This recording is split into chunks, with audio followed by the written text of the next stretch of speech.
Assalamualaikum warahmatullahi wabarakatuh. Waalaikumsalam warahmatullahi wabarakatuh. Yang terhormat Ibu Rina Oktavianti selaku dosen mata kuliah ilmu pendidikan dan teman-teman yang saya banggakan.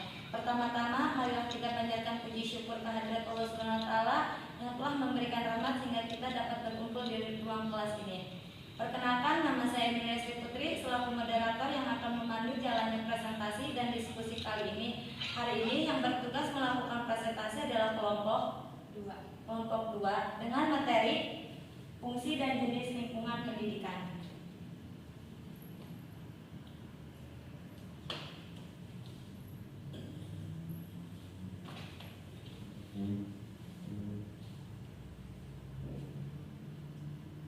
Isi presentasinya ada lingkungan pendidikan, yang kedua ada jenis lingkungan, yang ketiga ada fungsi lingkungan.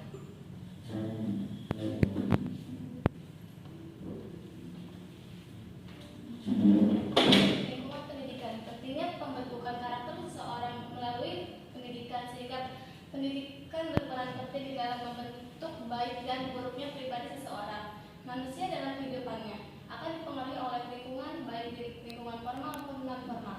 Di antaranya yang A, keluarga, yang B, sekolah, yang C, masyarakat luas. Ketiga jenis lingkungan tersebut dikatakan terpusat, perkembangan peserta didik tidak akan terlepas dari pengaruh lingkungan tersebut. Dengan kata lain, bahwa keberhasilan pendidikan tidak dapat dihasilkan dari pendidikan formal saja, tetapi lingkungan mempunyai peranan yang begitu penting. Lingkungan secara umum diartikan sebagai kesatuan ruang dengan segala yang ada seperti benda hidup, benda mati, kekuatan, keadaan, dan makhluk lain, termasuk di dalamnya manusia dengan segala perilakunya, kehidupan dan kesejahteraannya. Lingkungan umum pendidikan dapat dibedakan menjadi yang A ada alam hayati, yang B ada alam non hayati, yang C ada buatan, yang D ada sosial. Pendidikan merupakan usaha yang dilakukan secara sadar dan terencana untuk mewujudkan suasana proses pembelajaran dan dapat mengembangkan potensi dirinya agar memiliki kecerdasan, kepribadian, kompetensi spiritual, emosional, budi pekerti, dan akhlak mulia, serta keterampilan. Jadi, lingkungan pendidikan dapat diartikan sebagai kumpulan dari berbagai faktor lingkungan yang dapat mempengaruhi proses.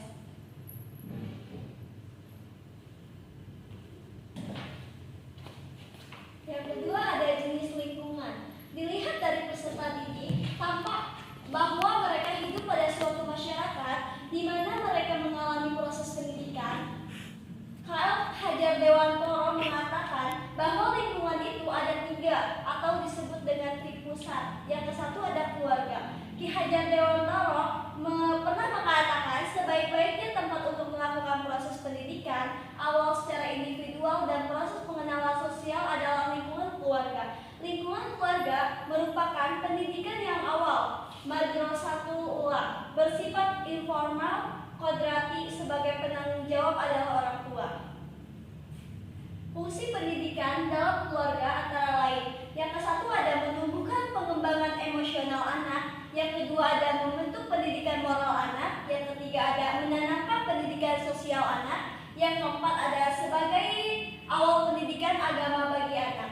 Yang kedua ada sekolah. Sekolah merupakan lembaga formal yang telah disiapkan untuk mencetak generasi penerus sebelum mereka masuk ke dalam proses pembangunan yang ada di masyarakat. Untuk itu, sekolah dengan segala sarana dan prasarana harus dipersiapkan dengan sebaik mungkin agar proses pendidikan dapat berjalan dengan lancar sesuai harapan dan cita-cita bersama. Bentuk kontribusinya terhadap anak sebagai peserta didik, yang ke-1 ada dengan adanya sekolah dapat membantu para orang tua di dalam perannya menanamkan pelajaran budi pekerti yang baik. Yang kedua ada dengan adanya sekolah dapat memproses pendidikan dalam menjalani kehidupan di masyarakat kelak. Yang ketiga adalah sekolah dapat memberikan kecakapan kepada peserta didik dalam hal calistung, baca tulis, hitung, juga berbagai kecakapan lainnya. Yang keempat ada peran lainnya adalah dapat memberi pelajaran keagamaan, estetika dapat membenarkan atau sebaliknya. Peran sekolah lainnya yang dapat dilakukan sesuai kondisi sekolah memberi proses belajar mengajar yang bersifat mendidik. Yang kedua, ada sekolah meningkatkan dan menetapkan pelaksanaan program bimbingan dan penyuluhan. Yang ketiga, ada pengembangan perpustakaan menjadi pusat atau sumber pelajar yang disebut PBS. Yang keempat, ada meningkatkan dan menetapkan program pengelolaan. Yang ketiga, ada masyarakat. Dalam konteks pendidikan, masyarakat merupakan lingkungan di luar lingkungan keluarga dan sekolah. Dengan demikian, pengaruh pendidikan tersebut tampak lebih luas. Warna-warni pendidikan yang dialami di masyarakat banyak sekali, meliputi segala bidang, baik pembentukan kebiasaan, pengetahuan, sikap, kesopanan, dan agama. Kegiatan pendidikan yang terjadi di masyarakat dapat dilihat dari beberapa sudut pandang. Yang satu, adanya masyarakat sebagai penyelenggaraan pendidikan. Yang kedua, adanya lembaga atau kelompok yang menyelenggarakan. Yang ketiga, adanya sumber belajar baik dirancang, baik didesain maupun dimanfaatkan atau difungsikan. 6 tipe sosial budaya di masyarakat dapat diklarifikasikan menjadi: 1. Masyarakat berdasarkan kebiasaan berkebun yang amat sederhana di dalam penggunaan peralatan dan teknologi. Yang kedua, ada masyarakat pedesaan berdasarkan cara mengolah sawah dengan berbagai jenis tanamannya. Yang ketiga, ada masyarakat desa secara umum di dalam mengolah sawah. Yang keempat, masyarakat desa sebagai sistem bercocok tanam dengan tanaman pokok padi. Yang kelima, adanya masyarakat yang tinggal di perkotaan. Yang keenam, adanya kelompok masyarakat metropolitan. Telah diuraikan di atas bahwa karakteristik seorang dapat dipengaruhi oleh adanya lembaga kemasyarakatan, kelompok sosial seperti pemuda, teman sebaya, karang taruna, remaja masjid, pramuka, dan lainnya.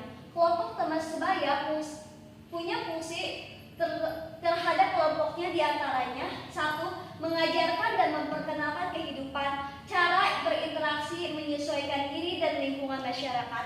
Yang kedua, dapat memberikan kekuatan nilai-nilai yang berlaku di masyarakat. Selain itu juga dapat memberi solusi sehingga dapat membebaskan diri dari otoritas. Yang ketiga, dapat membantu memberikan pengetahuan tentang sesuatu yang tidak terdapat dalam lingkup keluarga, passion, musik, attitude. Yang keempat, ada pengalaman anak semakin luas sehingga pada saatnya akan menjadi manusia yang lebih kompleks dalam pemahaman.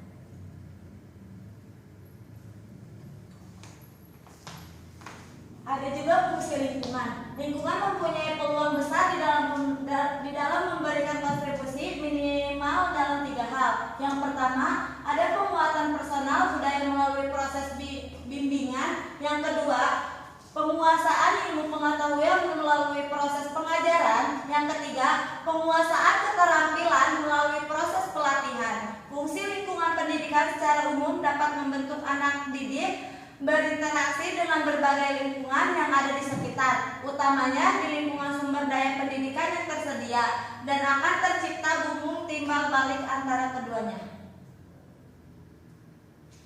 Kiranya dapat diambil suatu kesimpulan bahwa: pertama, keluarga merupakan lingkungan yang dapat membentuk karakter, sifat, dan sifat manusia. Yang kedua, sekolah merupakan lingkungan yang membentuk manusia agar memahami dan dapat mengembangkan ilmu pengetahuan.